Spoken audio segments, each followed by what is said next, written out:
Avec Marc Lebrun, puisque le jeudi, c'est une habitude sur Viva Plus. Vous écoutez Viva Plus. Bon jeudi.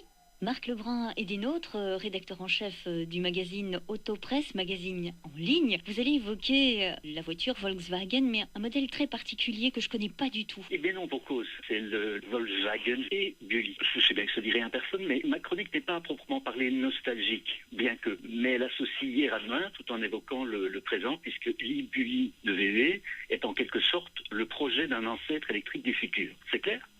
Donc c'est un truc qui fait référence au passé, mais qui est actuel. Et même qui est pour demain. Qui est pour demain, enfin qui était pour hier normalement.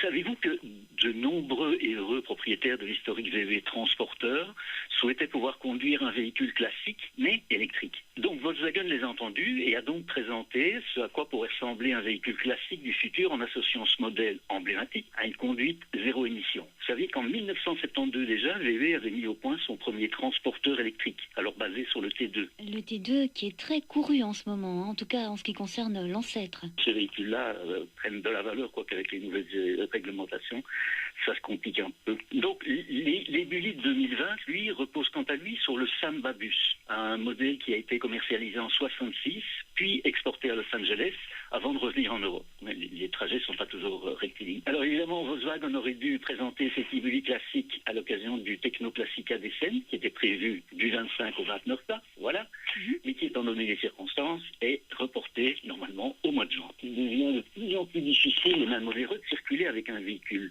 ancêtre dans les grandes métropoles, et ce, en raison des restrictions imposées, de plus en plus drastiques d'ailleurs. Dans le même temps, de plus en plus de personnes souhaitent rouler dans des jeunes ancêtres ou ancêtres avec un moteur électrique, qui n'est pas toujours incompatible. Donc c'est e-Bulli, si je puis dire, jette un pont entre l'historique T2 électrique, qui était produit entre 72 et 79, et le futur ID Buzz, dont le lancement est prévu en 2022. Donc les designers se sont attachés à moderniser l'extérieur du véhicule emblématique, mais avec sensibilité et finesse, que vous pourrez voir les images sur le site. Ils ont ajouté des détails légers, tels que des phares LED ronds, qui évoquent le passage à l'ère moderne. Ils ont repensé également une grande partie de l'habitacle, mais sans pour autant perdre de vue le concept d'origine. Les sièges en cuir, par exemple, constituent une des nouveautés, en même titre que le levier de vitesse automatique positionné entre le siège du conducteur et celui du passager. Le plancher, quant à lui, se part de bois massif, un petit peu à l'image de celui reflétant le pont d'un bateau.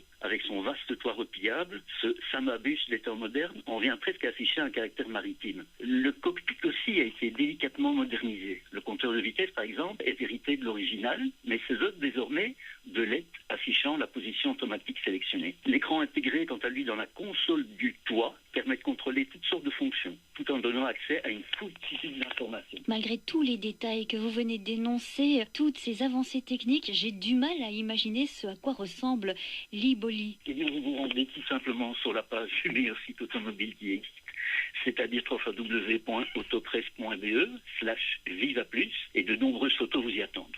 Ok, effectivement, et moi j'ai déjà reçu les photos, donc si vous souhaitez vous voir ce à quoi ressemble l'e-Bulli, n'hésitez pas, autopresse.be/vivaplus, soit vivaplus avec le signe, soit vivaplus en toutes lettres. On remercie Marc Lebrun, que l'on retrouve bien sûr la semaine prochaine pour d'autres découvertes.